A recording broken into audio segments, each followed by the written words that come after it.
What's up? Wrestling vs. family. Revenge is a dish best served in a steel cage. Jacob Fatu just made the most shocking and brutal return at Survivor Series Wargames, and Drew McIntyre just learned that you don't attack the Samoan werewolf and walk away unscathed. Hit that subscribe button now because this is legendary. Jacob Fatu's return at Wargames was fatal, it was furious, and it was all about revenge.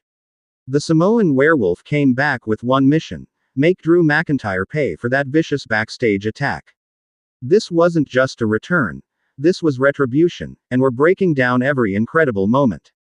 Before we get into the chaos of Wargames, we need to rewind and talk about what led to this epic moment of vengeance. A few weeks ago, Drew McIntyre launched one of the most brutal backstage attacks we've seen in years. Jacob Fatu was ambushed, blindsided, and left laid out in the backstage area in a moment that shocked everyone. Drew's attack wasn't a spontaneous brawl. It was calculated, vicious, and designed to injure.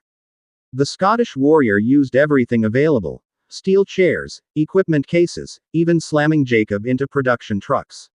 The assault was so severe that Jacob had to be taken to a medical facility, and WWE announced he'd be out indefinitely with injuries. The footage of that attack was disturbing. Drew showed no mercy, no remorse, just pure calculated violence. He stood over Jacob's broken body and made it clear he wanted the Samoan werewolf out of WWE permanently. Drew's intensity and brutality in that moment showed a darker side we rarely see from him. But here's what Drew McIntyre didn't count on: the Anoa'i family doesn't stay down. The bloodline that's given us legends for generations doesn't quit. Jacob Fatu, despite his injuries, was plotting his return and planning his revenge. And what better place to exact that revenge than in the most brutal match in WWE, Wargames? The build-up to Survivor Series Wargames had been intense even without Jacob. Two teams of 5 superstars each, locked inside 2 rings surrounded by a massive steel cage. The match is designed for chaos, for violence, for settling scores. But nobody expected what was about to happen. Drew McIntyre was part of one of the Wargames teams, dominating throughout the build. He was confident, aggressive, and seemingly unstoppable. Drew had been cutting promos about how he eliminated Jacob Fatu and removed a major threat. His arrogance was building, and he truly believed Jacob wouldn't be a factor anymore.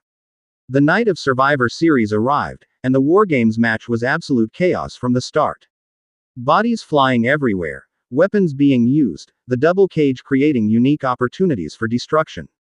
Drew McIntyre was in his element, throwing opponents around and showcasing that brutal Scottish strength. The match was several minutes in, both teams were at full strength, and the carnage was reaching peak levels. Drew had just delivered a devastating claymore kick to an opponent when suddenly, the lights in the arena went out. The crowd immediately started buzzing because something big was about to happen. When the lights came back on, there was a 5th man standing on the ring apron of the cage structure: Jacob Fatu. The arena absolutely erupted. The pop was deafening. Nobody expected Jacob to be medically cleared, let alone show up at Wargames. The Samoan werewolf had returned, and he was locked inside the cage with Drew McIntyre. The look on Drew's face was priceless, pure shock mixed with the realization that he was about to face consequences for his actions. Jacob wasn't in ring gear for a match, he was dressed for a fight. Tank top, jeans, taped fists. This wasn't about winning Wargames, this was about revenge.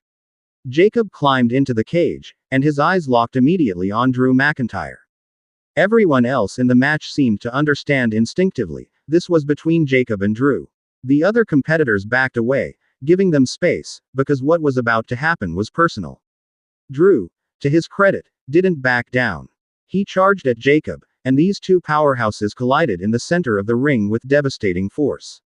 The impact of them crashing together echoed throughout the arena. They started throwing absolute bombs, forearms, punches, neither man holding back an ounce. Jacob was fighting with the fury of someone who had spent weeks in pain, planning this exact moment. Every strike carried the weight of revenge. Drew was fighting for survival, realizing the monster he'd created by attacking Jacob. The intensity was off the charts, and the crowd was going absolutely insane. Jacob gained the upper hand through sheer rage and determination. He backed Drew into the corner and started unloading with brutal chops and strikes. The sound of flesh hitting flesh was sickening. Drew tried to cover up, but Jacob was relentless, channeling weeks of frustration into every blow. But this was Wargames, and weapons were everywhere. Jacob grabbed a steel chair that was already in the ring from earlier in the match. The crowd gasped as Jacob measured Drew and then cracked the chair across his back. The sound was brutal. Drew collapsed, but Jacob wasn't done. Not even close. Jacob hit Drew with the chair again, then again, each shot harder than the last. He was making Drew feel every bit of pain he'd inflicted during that backstage attack. The crowd was chanting, "Holy!" with each chair shot, completely invested in Jacob's revenge. Then Jacob did something that had everyone on their feet. He climbed to the top rope while Drew was laid out on the mat. At nearly 300 pounds, Jacob Fatu was about to fly. The risk was enormous, but the desire for revenge outweighed everything. He stood tall on the top turnbuckle, looked down at Drew, and leapt. Moonsault. Jacob Fatu delivered a picture-perfect moonsault onto Drew McIntyre, driving every ounce of his weight onto the Scottish warrior. The impact shook both rings. The crowd went absolutely ballistic. Even the other competitors in the match stopped what they were doing to acknowledge the incredible athleticism. Drew was completely demolished. Jacob stood over him, breathing heavily, and you could see the satisfaction on his face. This was the revenge he'd been waiting for. But Jacob wasn't finished making his statement.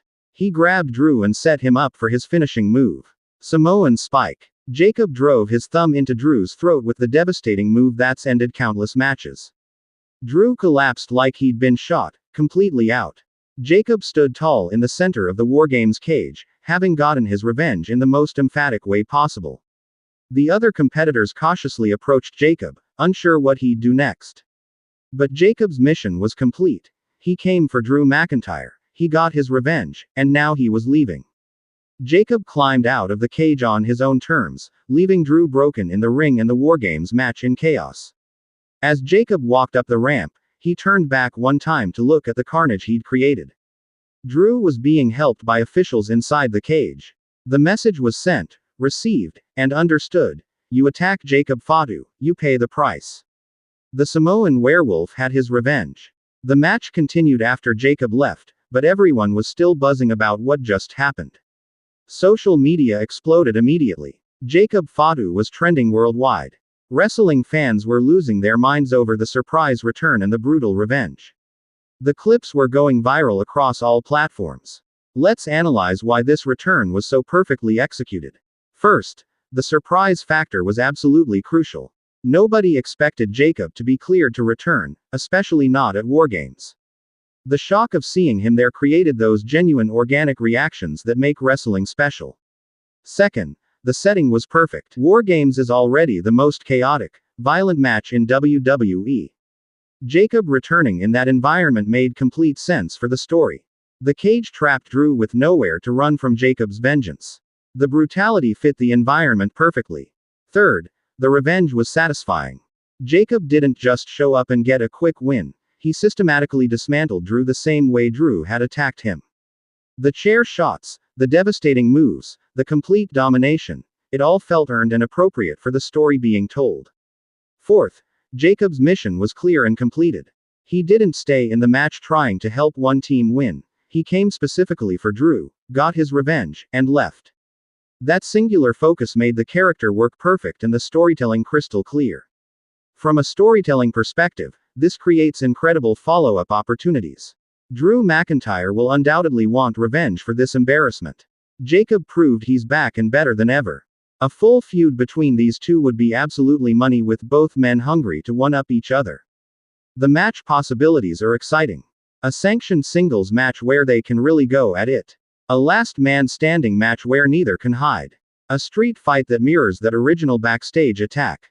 Every stipulation sounds compelling because we know these two will bring legitimate intensity. The crowd reaction throughout this return was perfect.